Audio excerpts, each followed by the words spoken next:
What is dynamic programming? Is it about programming dynamically? To understand dynamic programming, we need to understand the meaning hidden behind the concept of dynamic programming. Let's have a quick tour of the history. Dynamic programming was developed by Richard Bellman in the 1950s.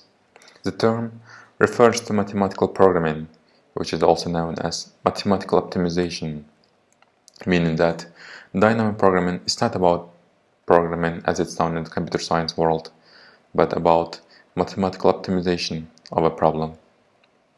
So how dynamic programming optimize a problem? Dynamic programming breaks the problem into subproblems and find optimal solution for subproblems first, and based on these solutions, builds a solution for the general problem. So dynamic programming breaks the problem into subproblems and first find optimal solutions for subproblems, and based on these optimal solutions, build a solution for the general problem.